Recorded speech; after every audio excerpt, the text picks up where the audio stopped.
Banorët e fshatit Bishtazhin kanë ngritur shqetësimin për një rrezik që sipas tyre po përsëritet çdo ditë në segmentin rrugor Dom Luka.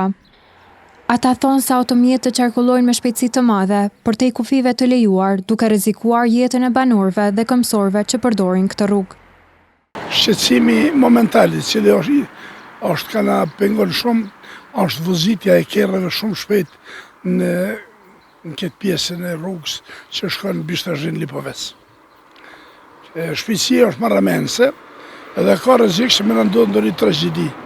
Prandaj mirë është që të sensibilizohet opinioni, që të kenë më kujdes, sepse njeriu nuk ka rezervë, pjesë rezervë që mundet mu kompenzu me diçka. Një banor rrëfen rastin kur automjetet kanë përfunduar në lokalin e tij si dëshmi e rrezikut në këtë rrugë. Është para pamër 40 njërë me i gra, të shkojnë për mirë 70, 80, te 100 ka baba kishtë.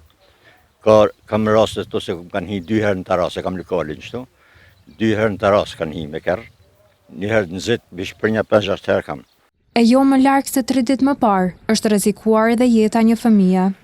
Jo më larg se para 3 ditëve shtu, një fëmijë njeki, një minake njeki, dash me dalë me zgjetë në para, pa të plasë në kërë. Ata ka një kërkesë konkrete për institucionet përgjegjëse. Unë i bëj apel mos mushin asë gjë me bë, bili të njëjnë kamerat. Në bazë kamera ka më shku çdo sa në rregull, ma mirë se trapat janë kamerat. Se ta si të vinë nalt, se të vinë prisë nalt të poshtë. Një shojnë kamerat mund me shku, qysh është para pa me në tabel. E kështu kur s'ka kamera, është bukur zarmi nal. Banorët kërkojnë veprim urgjent nga institucionet përgjegjëse, në mënyrë që ky shqetësim mos të shndrohet në një rast tragjik që mund të ishte parandaluar më parë.